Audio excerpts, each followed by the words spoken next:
టిప్పు సుల్తాన్ గొప్ప పాలకుడని ఎప్పుడూ చెబుతుండేవాళ్ళు. కానీ 75,000 మంది హిందువుల్ని హతమార్చారని ఎప్పుడు మాకు చెప్పలేదంటూ మహారాష్ట్ర ముఖ్యమంత్రి దేవేంద్ర ఫడ్నవీస్ చెప్పినటువంటిది పాఠ్యపుస్తకాల్లో మార్పుల గురించి ప్రొజెక్ట్ చేస్తున్నటువంటి వేళ కొంతమంది ముస్లిం పెద్దలు ఇప్పుడు ఒక స్టేట్మెంట్ బిగిన్ చేశారు. ఒక సోషల్ మీడియా చర్చ బిగిన్ చేశారు. అశోకుడు కళింగ యుద్ధంలో లక్షల మందిని చంపాడు.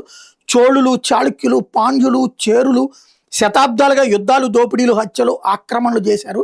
వీళ్ళందరూ ఏ మతం వాళ్ళు ఫడ్నవీస్ గారు అంటూ చరిత్రను సెలెక్టివ్గా చూడొద్దు అంటూ ప్రొజెక్ట్ చేసుకొచ్చారు. అంతా బాగానే ఉంది. కానీ చోళులు చేసినా లేకపోతే చాళుక్యులు చేసినా వీళ్ళెవరు అన్య మతాన్ని నాశనం చేయలే, లేదా మతం మార్చుకోమని చెప్పలా. మతం మార్చుకోనందుకు ప్రాణాలు ఎవరికి తీయలా. యుద్ధంలో ప్రాణాలు తీసుకోవడం వేరు, మతం మారకపోతే ప్రాణాలు తీయడం వేరు. మతం మారకపోతే ప్రాణాలు తీసిన రాక్షసు టిప్పు సుల్తాన్.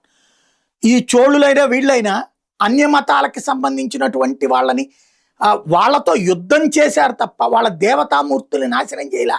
కానీ ఇక్కడ దేవతామూర్తులు నాశనం చేసి ఆ ఆలయాలని అర్చకులు పూజించేటటువంటి అక్కడ భక్తులు పూజించేటువంటి దేవతామూర్తులని అక్కడే పాతిపెట్టి ఆ పైన మసీదులు కట్టించినటువంటి రాక్షసుడు.